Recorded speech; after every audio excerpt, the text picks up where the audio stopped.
Why do you think active listening is critical to developing your team and increasing learning within your organization? Man, this happens way too much in our organizations. I think I've seen it with friends, coworkers, bosses, people I've had under my organization, and it's sad how common this is. The number of times I've seen someone want to get out of the military, but then they get roped back in because of a fear tactic or something else. It's just sad. I would say active listening is critical to truly understanding where your teammates want to go and motivating them for the fact that it comes from a place of mutual understanding. The point is, does not matter as a leader if you think you know what's best for your subordinate or your peer or even your boss. The point is, hear them out, listen, and try to understand why they want a certain role or why they want a certain promotion or a change of scenery or what that may be. Because by chiming in early and saying, you know what, I think I know what's best, you shut them down.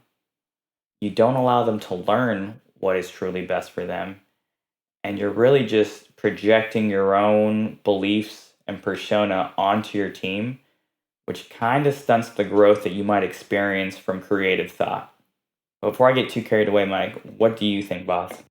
Oh no, that's good. That's great. I mean, yeah, it's important as leaders that we understand. Even though we work with this individual, even though as a leader you should know the people and the personalities on your team, it's important as a reminder to understand that at the end of the day, it's their career. We can have suggestions all that we want to, and generally when we have those suggestions, it's we do it with a good mind, with a good heart. We want to see them progress. We want to see them succeed in whatever they aspire to do. And sometimes we look at an individual and we go, you know what? Like, I feel like he could really, I really feel like he could be successful if he started doing A, B, and C. You know what? With her, I feel like she could hit the next level of leadership if she did A, B, and C. And there's nothing wrong with that.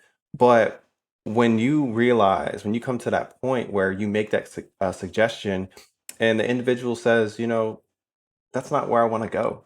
I want to do something different. Like this is what I aspire to do.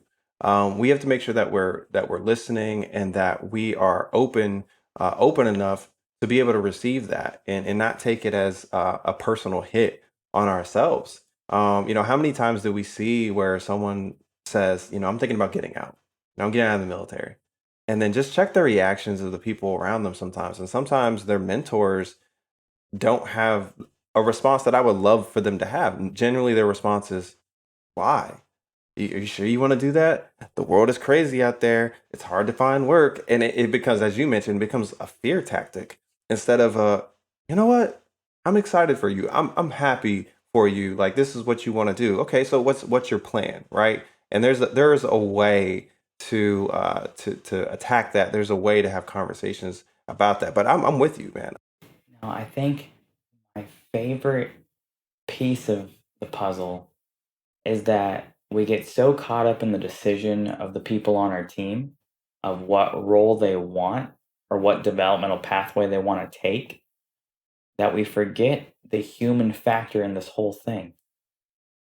We just look at a board, we look at names on a piece of paper, we decide who's going where, who's fitting into X, Y, or Z, that we forget that if we just take the time to listen and figure out what our teammates are invested in, they work harder.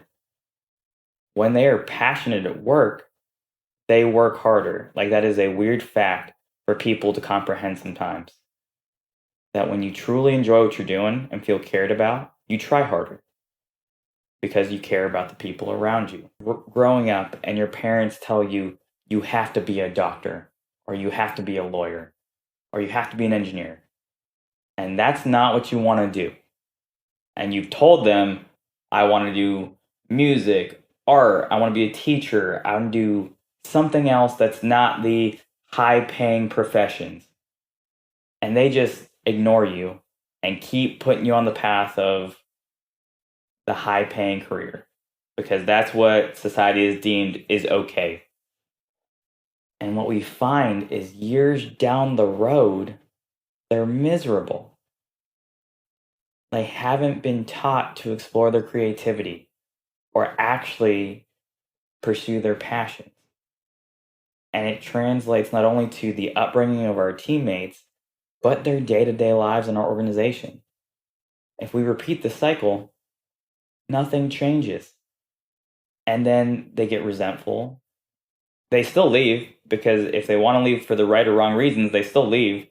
Except now on the outside, when someone tries to apply for your corporation or your company and they ask your friend or your coworker what's up, they have nothing good to say.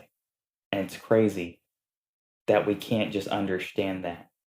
No, no, that's true. Honestly, what I've found for myself, me just talking to my own personal experience, when you're not careful, when you kind of just accept the idea that you have for someone else, their career, their life, their relationships, whatever that might be, there's something that you miss out on. And it's not just what makes that person great or what they bring to the table, but when someone says like, "Hey, I want to transition out," like, maybe they're not saying I want to get out of the military. Maybe they're just saying, "Hey, I want to do it. I want to be in a different role, a different position, right? A different office, right?"